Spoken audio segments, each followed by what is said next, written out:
Entre todos los temas que estamos teniendo en discusión hay uno que a mi entender ni siquiera nos permite pensar en el momento electoral del año que viene. Varios concejales. Quiero aclarar que la versión que tenemos esta tarde es que el intento de eliminar los subsidios al transporte también implica eliminar el subsidio al gasoil, con lo cual de 80 millones por mes son 110 millones menos por mes, con lo cual de 8 pesos de incidencia por boleto son 11 pesos por boleto. Y quiero decirle en esto que tomo el desafío de acompañar la idea de una convocatoria, lo tomo como presidente de la comisión, como concejal del bloque oficialista. También quiero decir que este es un tema que está en juego en el Parlamento, son leyes. La ley que establece el impuesto a los combustibles y en consecuencia de ello los subsidios es una ley. Va a haber que modificar o discutir la ley, podrá ser aparte o podrá ser en la discusión del presupuesto. Entiendo yo que tal cual lo reclamamos con mucha fuerza en el 2009 y ojalá todos los que en ese momento lo reclamamos guardemos un mínimo de coherencia, las retenciones también forman parte de una discusión legislativa. Yo recuerdo que esa era una discusión que en su momento no iba a ir al Parlamento y terminó yendo al Parlamento a partir del reclamo de muchos sectores opositores, terminó con una votación bastante recordada en relación al rol del vicepresidente en ese momento. Quiero creer que la Argentina no va a retroceder al punto de discutir un esquema de retenciones sin que el Parlamento intervenga. Y quiero creer también, porque yo creo que la velocidad de los tiempos, a mí no me gusta, porque la situación a veces es difícil cuando uno es concejal y es oficialista en algún punto, ¿no? Porque no siempre tiene la decisión. Yo lo escuchaba a Roy explicar que el fondo sojero en definitiva no generaba un problema porque las retenciones se iban acabando y a los 10 días o a la semana su gobierno toma una medida que estoy seguro que él no conocía, que es volver a imponer retenciones. Pero la volvieron a tomar la medida, se ha impuesto un derecho de exportación, con lo cual quiero creer que ese impuesto se va a coparticipar, que alguna compensación habrá, o la nación va a llegar al límite de voracidad fiscal de comerse el impuesto a los combustibles, el impuesto a las exportaciones. Aclaro, no solo, como discutimos en el 2009, exportaciones a la producción primaria agropecuaria, se han gravado las exportaciones industriales, se han gravado todas las exportaciones, se han gravado las exportaciones de servicios, las exportaciones de servicios, por ejemplo, biotecnológicos o tecnológicos, cosa que sinceramente no creo en la Argentina hasta ese momento nadie se haya atrevido a insinuar, siquiera no conozco ninguna plataforma que se haya animado a plantear gravar, por ejemplo, las exportaciones de la industria de servicios, porque obviamente era una de las apuestas estratégicas que la Argentina tenía. Sin embargo, por cada dólar 3 pesos o por cada dólar 4 pesos, le quiero agregar algo más. Se ha establecido que la industria aceitera y la industria del biocombustible, una industria muy sensible a la provincia de Santa Fe y a nuestra región, tribute como producto primario, otra calificación bastante novedosa de estos días. Se ha establecido que el biodiesel es un producto primario, o sea que es lo mismo el grano que el biodiesel, que es lo mismo el grano que el aceite. Ni quiero dar el ejemplo cuando uno discutía el ejemplo de la lana y el pullover o de la oveja y el producto manufacturado. Acá estamos diciendo directamente que tributen lo mismo. Entonces, en esto también quiero apelar a algo que lo vamos a discutir. Yo tomo todo lo que se ha pedido acá en relación al oficialismo. También quiero decirle, las mayorías de las cámaras son de un partido de la oposición. La mayoría de la Cámara de Diputados y la mayoría de la Cámara de Senadores. Y la mayoría de los gobernadores en la Argentina son de un partido de la oposición. Nuestro frente político tiene un diputado, no tiene senadores y tiene un gobernador de 24. Y no lo digo con ningún ánimo de chicana, aspiro a que logremos en el Congreso una discusión razonable que frene este intento voraz de la nación de llevarse los recursos argumentando que las consecuencias de un fallo de la Corte fueron malas para la Argentina. Como si el reclamo del federalismo fiscal, que fue acompañado por toda la fuerza política de Santa Fe, porque el juicio que la provincia de Santa Fe inició fue acompañado por 2 gobernadores justicialistas y entiendo yo muchas veces por los bloques que hoy integran Cambiemos. Y por eso fuimos a juicio y por eso ganamos ese juicio. Y consecuencia de ese juicio, no solo Santa Fe, el conjunto de la provincia argentina termina en una situación superavitaria. No fue una decisión del presidente. Quieren el mérito de que el presidente la cumplió, se los damos, pero no fue una decisión política del presidente como se dijo, hoy se dijo. Fue un fallo de la Corte Suprema antes de que asuma.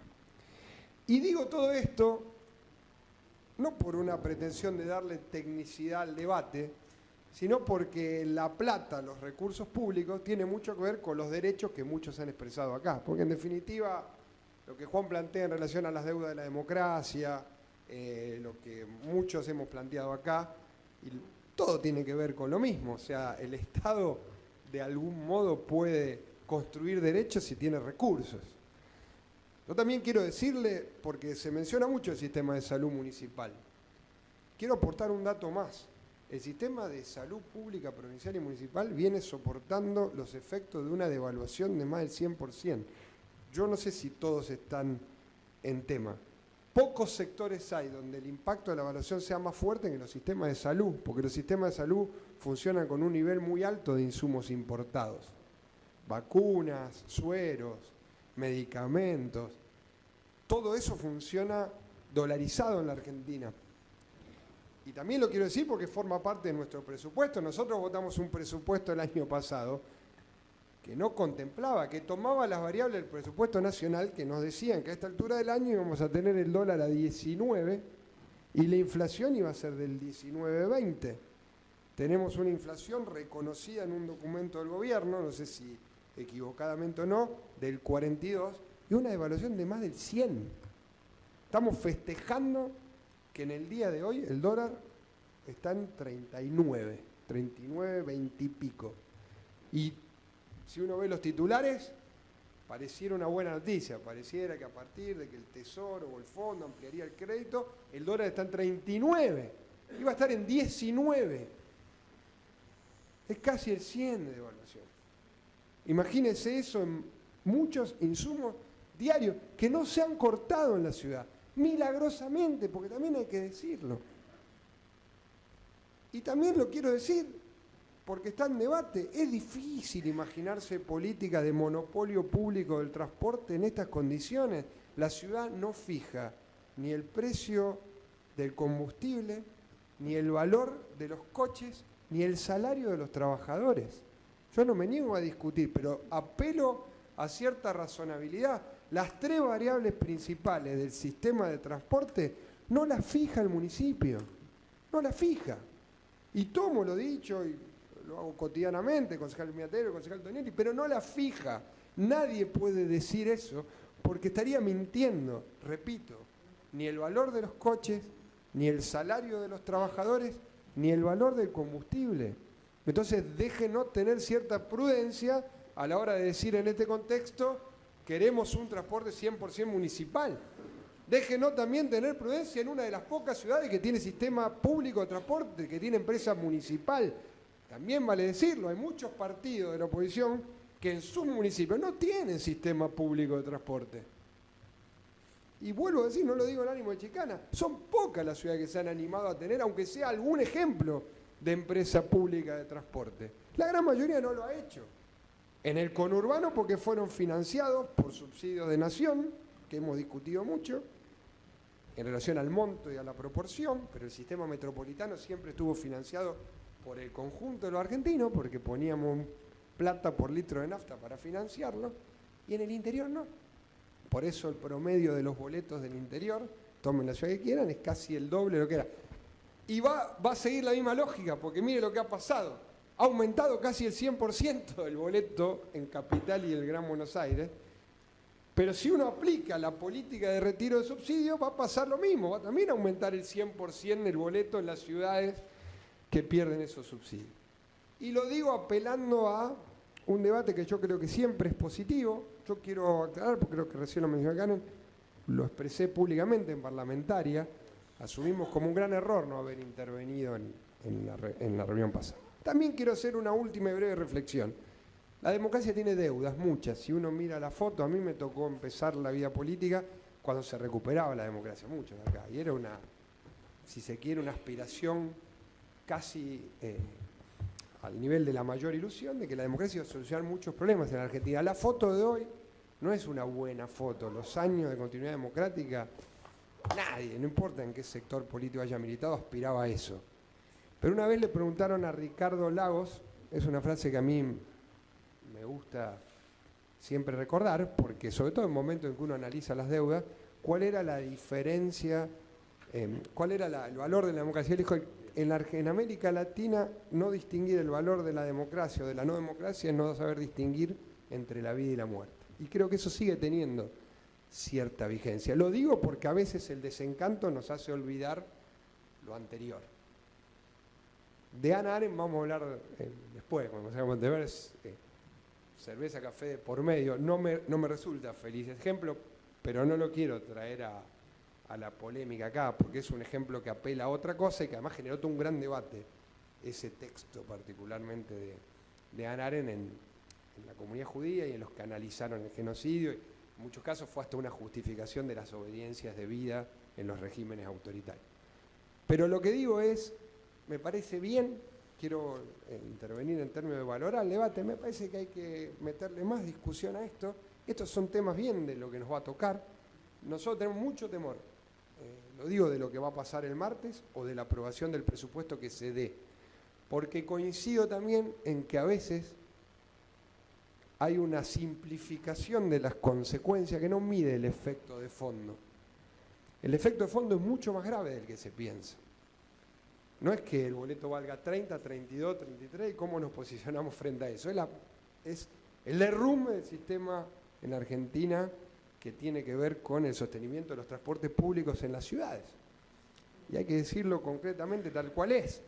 Quiero creer que habrá mecanismos compensatorios. Quiero creer que volveremos atrás con la decisión de no coparticipar, aunque sea una parte.